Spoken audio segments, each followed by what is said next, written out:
प्रसाद। तो क्या होगा? लेकर के जाओगे तो क्या होगा? कितना मिलेगा?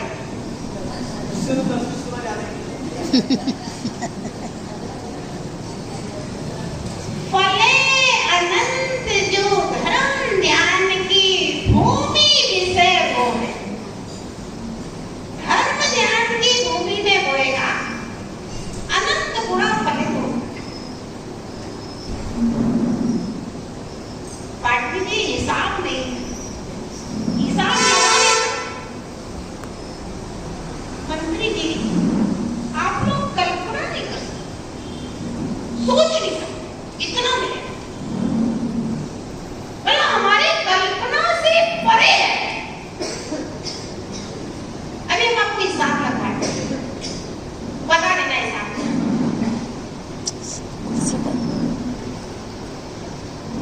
देव गति के बातें नहीं करो, आप लोग ध्यान से सुनो। आपके काम की बात है, आपके काम की बात है।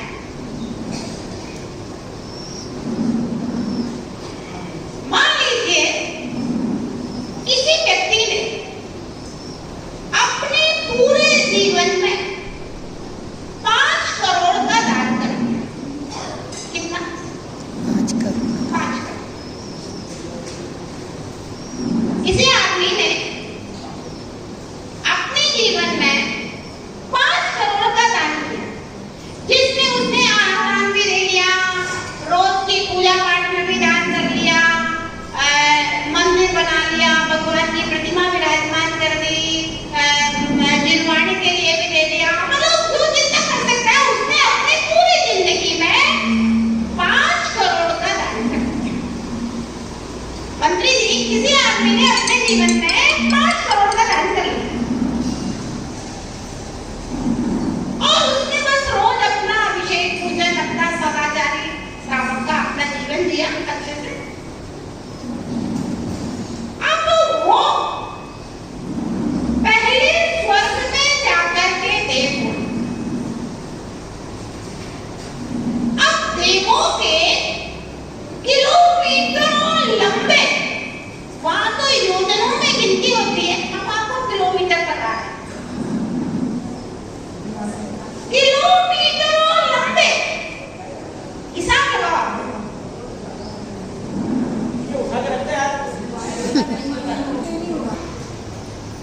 ये भी एक बहुत बड़ी सेवा है।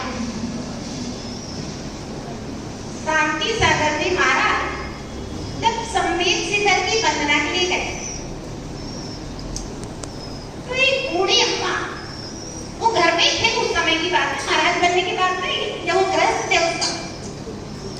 एक बूढ़ी अम्मा जो चल नहीं पा रही थी, शांति सागर जी महाराज ने अपने कंधे पे बिठा करके उसको पूरी शिखर की वंदना करवाई।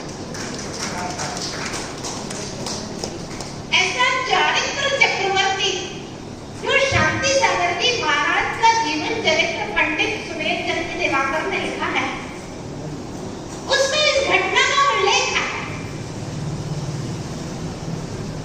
कई ऐसी महिलाएं होती हैं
हिसाब लगाइए कि कितना मिलता है। मान लीजिए किसी ने 5 करोड़ का दान किया, किसी ने मानो अपनी पूरी जिंदगी में 5 लाख का ही दान कर पाया, ऐसा भी हो सकता है। किसी ने 500 रुपए का भी दान किया और वो पहले स्वर्ग में जाकर के उत्पन्न होता है। स्वर्गों में किलोमीटरों लंबे महल होते हैं और वे महल सोना, चांदी, हीरे, मोती, पन्ना, मूंगा वगैरह, पीतल नहीं होता, तांबा नहीं होता, लोहा नहीं होता उन महलों में। और ये पत्थर मार्बल ये सब मट्टी सीमेंट, चूना, रेत कुछ भी नहीं होता, ईटा कुछ नहीं होता। प्योर सोना, चांदी, रत्नों से निर्मित किलोमीटर लंबे महल होते हैं देवों के। अब आप हिसाब लगाओ, आदमी के पास पैसा बढ़ता है तो क्या करता है? पैसा बढ़ता है तो क्या करता है? लिविंग स्टैंडर्ड बढ़ता है। पहले झोपड़ी में रहता था, पैसा बढ़ा, फ्लैट में पहुंच गया, और पैसा बढ़ा तो भैया बंगला बना लिया, और पैसा बढ़ा तो महल बना लेगा। क्या करें? पहले 500 रुपए की शर्ट पहनता था, पैसा बढ़ा तो 5000 की पहनने लगा, 2000 शर्ट तो पहनेगा नहीं, पहनेगा तो एक ही पहनेगा। पहले पैसा कम था, दाल रोटी खाता था, भैया पैसा बढ़ गया तो खीर पूरी खाने लगा, दूध पीने लगा, और क्या करेगा? लिविंग स्टैंडर्ड बढ़ेगा, बस इतने होता है। आप देखिए स्वर्गों का लिविंग स्टैंडर्ड क्या होता है, इसका अनुमान लगाइए आप। स्वर्गों का लिविंग स्टैंडर्ड क्या है, रहन सहन क्या है? हमारे ये जो है घर है ना आपकी, ये पूरी कॉलोनी है, जैन कॉलोनी, पूरे इंदौर में लगता है अच्छी बहुत सुंदर कॉलोनी, सौंदर्य के हो। इंदौर शहर 7वां स्वच्छता और सौंदर्य के लिए पूरे भारत में 1 नंबर आ गया। लेकिन स्वर्गों के सौंदर्य के सामने इंदौर का सौंदर्य ऐसा है जैसे कोई गरीबों की बस्ती हुई। गरीबों की बस्ती हो ऐसा, क्योंकि स्वर्गों में मलमूत्र होता नहीं, वहाँ नालियां वालियां होती नहीं, और वहाँ प्राकृतिक एसी, वहाँ सर्दी गर्मी बरसात कुछ नहीं होता, वेल एसी जैसे आप एसी रूम में घुस जाओ ना, एकदम सहज लगता है। ऐसे वहाँ पूरे वातावरण में ही होता है प्राकृतिक एसी। स्वर्गों में चारों ओर जैसे आप लोग शादियां होती है ना, तो वो सेंट वाला पानी छिड़काया जाता है, जैसे पूरे में खुशबू। तो स्वर्गों में जो वायु भी होती है ना, वो एकदम सुगंधित वायु होती है। स्वर्गों में जितनी चीजें देखने में आती है ना, एकदम क्लीन और एकदम बहुत सुंदर होती है। स्वर्गों की जो आवाज भी होती है और देव देवियों की एकदम मीठा बोलते हैं। मतलब 5 इंद्रियों का जो लिविंग स्टैंडर्ड है ना, हम लोग की कल्पना से करें। अब देखिए, एक हीरे की छोटी सी कील नाक में पहनने वाली महिलाएं बताती मतलब ये 2 लाख रुपए की। एक चूड़ी होती है तो महिलाएं उसकी मानती ये 10 लाख के कंगन है मेरे, इतने इतने से बिंदक लगे हैं उनका। ये कान का है, ये 5 लाख का है। अब आप कल्पना कीजिए, जहां पर किलोमीटर का 1 किलोमीटर का महल है और उसमें चांदी का फर्श है, सोने की छतें हैं, हीरों के खंभे हैं, सोने के सोफे हैं, बड़े बड़े पलंग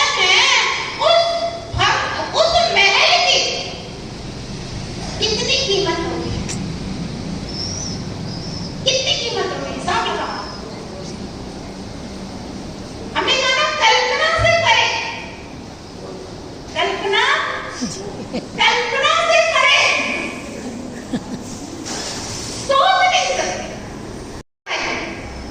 भूख लगी तो कंठ में अमृत रहता है, खाने का और पचाने का तो काम ही नहीं है। पचाना भी एक टेंशन है, खाना भी टेंशन है। आदमी खाते खाते थक जाता है और पचाने के लिए भी मेहनत लगती है। ऐसे पैसे लोग कहते हैं वहाँ खाने का, पचाने का, कमाने का, झाड़ू पोछा कपड़े बर्तन कोई काम नहीं है वहाँ। और कितने दिन के लिए, कल बताया ना, कितने दिन के लिए? असंख्यात वर्षों के लिए आप उस प्रॉपर्टी के मालिक हैं। असंख्यात सालों की आयु के लिए आप उस प्रॉपर्टी के मालिक हैं। जहाँ कोई छीन के चोर डाकू का भी भय नहीं है, वहाँ पर कोई हमें मार जाएगा, क्या कर देगा, इसका भी भय नहीं है। कोई टेंशन नहीं है, सब टेंशन से मुक्त। इतना सारा वैभव किसके पास है? अच्छा, जो तूने दान पूजा किया था ना, उसके प्रभु कितने गुना मिला बताओ भैया। या तो एक पत्नी को ढूंढने में पसीना आ जाता है।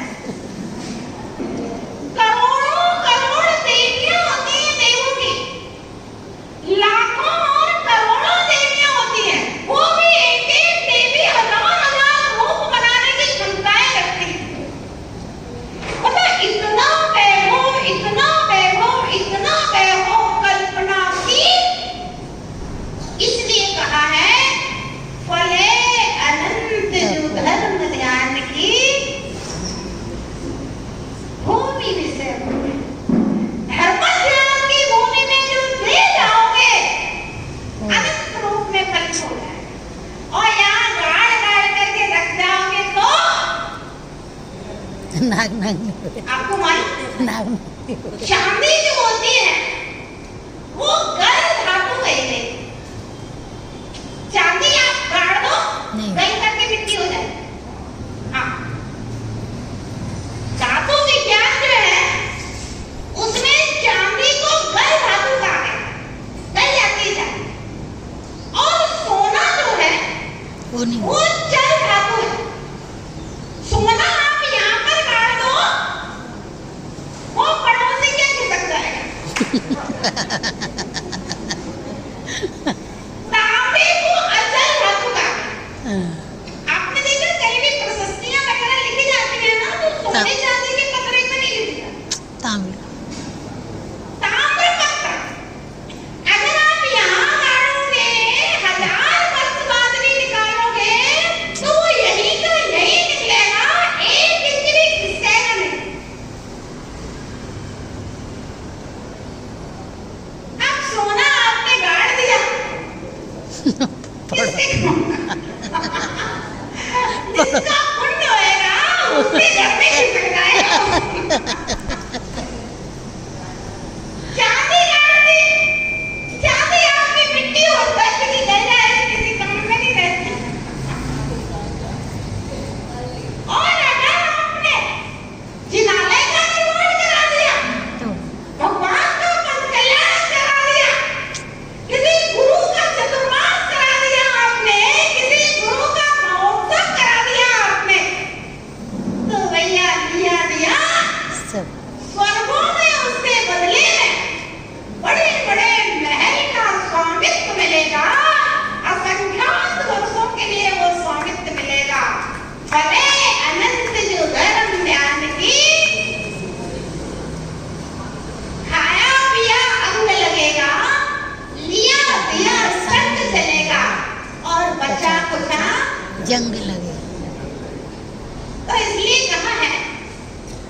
इसके हाथ में आते ही सोने की असरफियां अंगारे बन गई। चना कमा करके लाया, वो भी रास्ते में गिर गए, पूरे छेद हो गया कपड़े में। कैसे पाप का हुआ?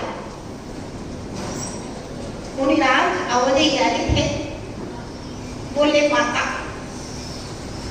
आपके पुत्र ने पिछले किसी जन्म में, पिछले जन्म में नहीं, बहुत पहले मंदिर का निर्माल्य द्रव्य खाया था। मंदिर का द्रव्य चुरा करके उसे व्यसनों में लगाया था। उसके पाप के वजह से ये नरक गया। फिर उसके बाद अनेक योनियों में भ्रमण करते हुए आपका पुत्र हुआ है। इसी के पाप के वजह से आपके पति की मृत्यु और दरिद्रता इसी के कारण। भैया सब कुछ धर्म करते हुए अगर कोई दुखी दिखे, अकृत पुण्य को याद कर, कोई पाप किया होगा, किसी का कर्जा लिया होगा या धर्म का पैसा खाया होगा, इस कारण से करेगा। लेकिन अगर वो धर्म कर रहा है, ये तो भूत हुआ, तो इसका भविष्य क्या है? अकृत पुण्य का भविष्य देख लीजिए। धन्य कुमार बना, गर्भ में आते पिता की संपत्ति दिन दूनी रात चौगुनी बढ़ने लगी। जन्म में नाल गाड़ने के लिए जा रहे थे, गए थे, रत्नों के घड़े निकल गए। पहले दिन व्यापार करने गया था, सेब की बसिया हाथ में लग गई थी, रंग बैठ जाता था, मिट्टी को हाथ लगाता था, सोना हो जाता। पिछले जन्म का पापी है, लेकिन वर्तमान में धर्म कर रहा है, तो इसका भविष्य धन्य कुमार की तरह। और पिछले जन्म का पुण्यात्मा है, वर्तमान का पापी है, वैभवशाली है, रावण की तरह, कंस की तरह। 3 खंड के अधिपति थे रावण और कंस। पिछले जन्म में मुनि बनकर के तपस्या की थी कंस ने। पिछले जन्म का तपस्वी था रावण, साधारण नहीं था। इसलिए पाप करते हुए भी वैभवशाली। लेकिन भविष्य क्या है इसका? नरक में जीना। जो व्यक्ति पापी दिखे और वो वैभवशाली है, उसका भूत भी देख लो। पिछले जन्म का तपस्वी है, धर्मात्मा है, दानी है पिछले जन्म का, लेकिन वर्तमान का पापी है, तो ये भविष्य में त्रियंत्र या नरक गति में जाने वाला है। और वर्तमान में खूब धन संपन्नता है, खूब दान धर्म भी करता है, राम की तरह। तो इसका भविष्य क्या है? पिछले जन्म का भी धर्मात्मा है और अगले जन्म में स्वर्गों में जाने वाला है। अगले जन्म में भी स्वर्गों में जाने वाला है। और चिकन सेंटर खोल करके बैठा हुआ है, कसाई है। ये कुछ सोचना है कि कसाई लोग बहुत पैसा कमा लेते हैं, कुछ नहीं कमाते, दाल रोटी मुश्किल से चलती है, कुछ नहीं है। ये बात देखने वाले कुछ नहीं कमाते, दाल रोटी मुश्किल से चलती है।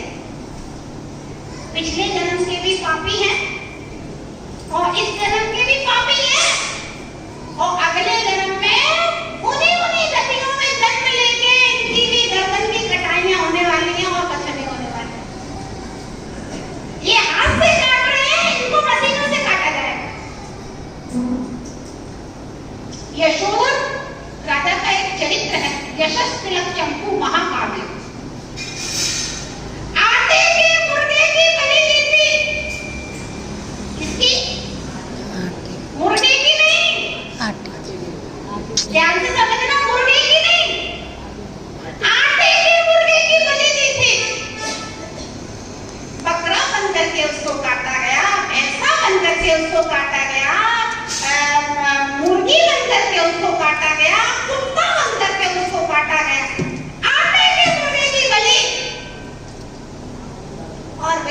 जीव हिंसा कर रहे हैं, क्या इनकी दशा? समझ लिया आपने? भूत भविष्य वर्तमान तीनों को देखना सीख जाओ।